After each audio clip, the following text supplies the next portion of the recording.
ही नहीं। मैं इस बात से बड़ा खुश हूं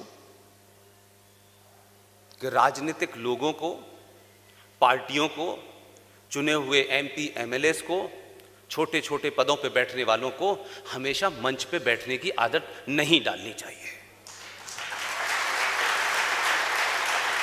ये इसलिए नहीं कि नीचे बैठने वाला जो है उसका कम सम्मान है और जो ऊपर बैठता है उसका ज्यादा सम्मान होता है, ऐसा नहीं है। मैं आपके बीच में मोहतरमा संपतिया उइके साहिबा जो राज्यसभा की सदस्य हैं, इसलिए आपका मुबारकबाद देता हूं कि राज्यसभा हाउस ऑफ लॉर्ड्स कहलाता है। आप राज्यसभा की सदस्य होने के बावजूद भी ना तो आपने आयोजकों से कहा कि मुझे मंच पे जगह चाहिए, और अगर आयोजकों ने मने भी कर दिया होगा तब भी आप आई और नीचे बैठ के सुन रही हैं। यही सामाजिक बदलाव है, यही ताकत है समाज की।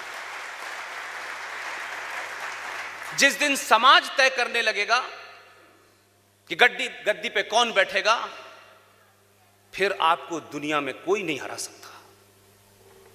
इसलिए अपने बीच के कुंठाओं को, इंफीरियरिटी कॉम्प्लेक्स को, जो आपके अंदर किताबों और इतिहास के माध्यम से भर दिया गया है, उसको बाहर कर दीजिए।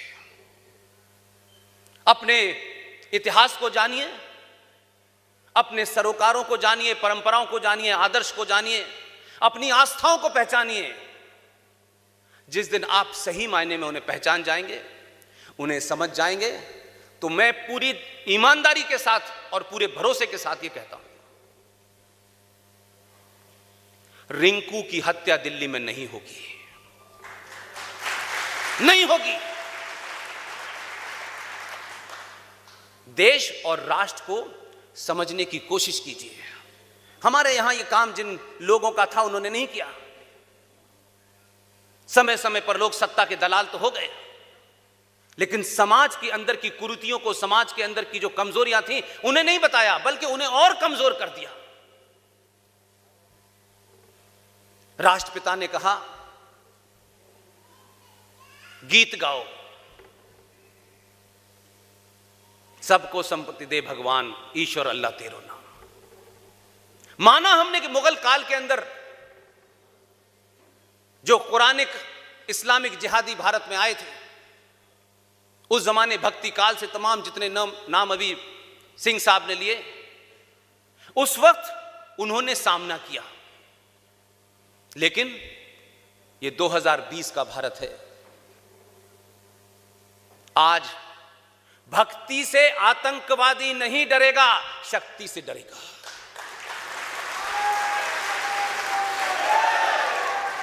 इसलिए ये हमारे नेताओं को, समाज सेवियों को, हिंदुत्व की बात करने वाले लोगों को समय समय पर भक्ति की जो हुक उठती है, उन्हें लगता है कि भक्ति में जाने से सब कुछ हो जाता है,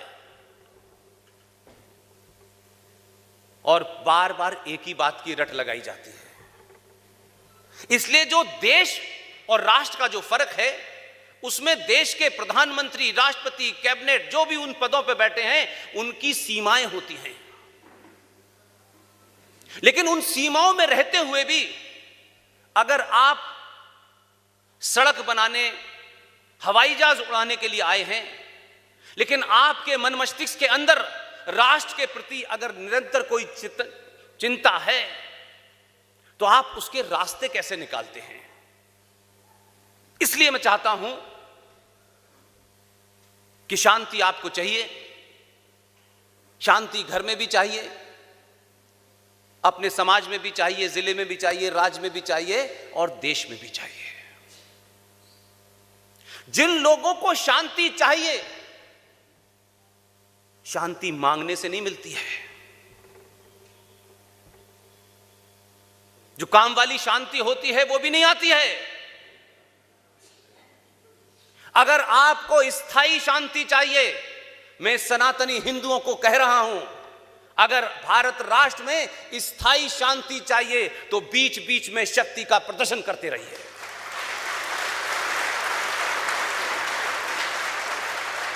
इसलिए ये जो धरती है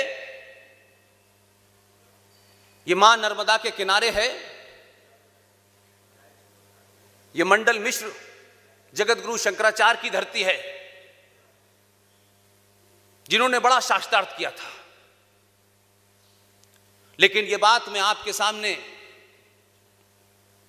इस ईमानदारी के साथ कहना चाहता हूं कि हमारे चार शंकराचार्य हैं। अभी पुरी में कुछ देर के लिए उन्होंने मुझे बुलाया था, शंकराचार्य ने, मैं मिला उनसे। लेकिन एक सवाल मैं आपके सामने रखना चाहता हूं।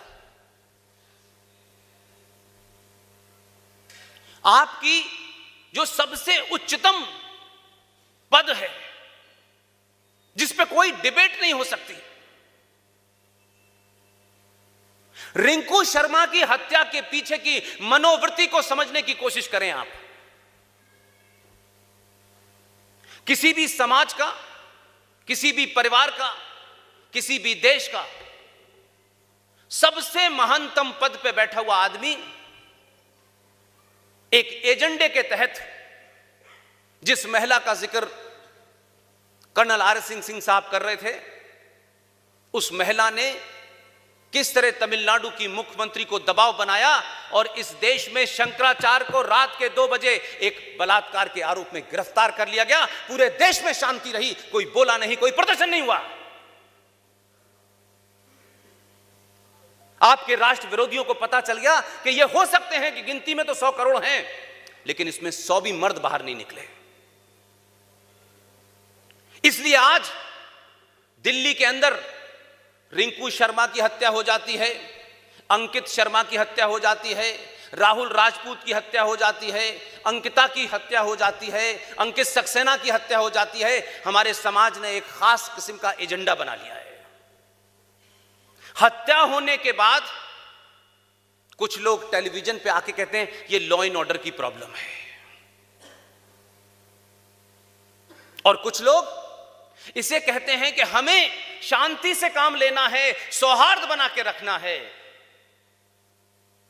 हमें कोई ऐसा कदम नहीं उठाना जिससे सौहार्द खत्म हो।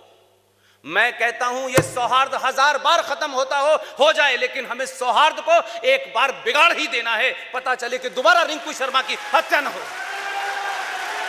अगर आप हत्याएं रोकना चाहते हैं तो इस सौहार्द की चिंता मत कीजिए। सौहार्द तो हम 1947 में भी बनाना चाहते थे, तब भी 10 लाख लोगों को मारे गए और यह देश का विभाजन हो गया और नपुंसक लोग सोते और बैठे रहे। और राष्ट्रपिता ने कहा कि मेरी लाश पे जो है पाकिस्तान बनेगा, लेकिन पाकिस्तान बन गया, राष्ट्रपिता की लाश तो नहीं हुई। ये झूठ मक्कारी का फरेब मत करिए, सत्य को पढ़िए। भावनाओं से देश चल सकता होगा,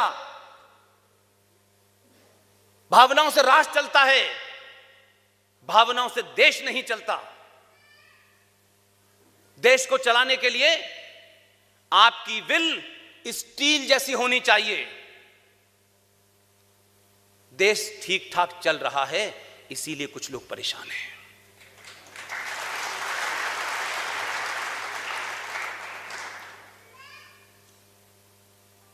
अभी कुछ दिन पहले जो कुछ हो रहा है, आज के दौर में कोई चीज ऐसी नहीं है। मैं कोई बात कहूं, सिंह साहब कोई बात कहें, और जिन तमाम लोगों के मैंने नाम लिए, जब मैं यहां बोल भी रहा होऊंगा या सिंह साहब जब भी भाषण दे रहे होंगे, आज की युवा पीढ़ी से उसके पास में एक छोटा सा हथियार है। अगर मेरे मुंह से कोई बात तथ्यात्मक नहीं होगी, रेफरेंस उसका गलत होगा, नाम किसी का गलत होगा, वो मुझे यहीं बैठे बैठे चेक कर देगा कि यह आपने गलत बोला है, ऐसा नहीं ऐसा था। मैं मानता हूं कि समाज को बहुत ज्ञान देने से अच्छा है तरह तरह के ज्ञान दें, हमें क्या करना चाहिए, ऐसे करना चाहिए, हर बात की परिभाषा हम बताते हैं। समाज को सही बात बता दीजिए, समाज अपना रास्ता तय कर लेता है। और इसलिए मैं बात कह रहा हूं, तथ्यों पे कहता हूं ये बात। मैं तो उस जगह पैदा हुआ जहां आइडिया ऑफ पाकिस्तान पैदा हुआ था, इसलिए मुझे कोई कंफ्यूजन नहीं है। हम अपने हीरोज को, अपने साहसी और पुरुषार्थियों को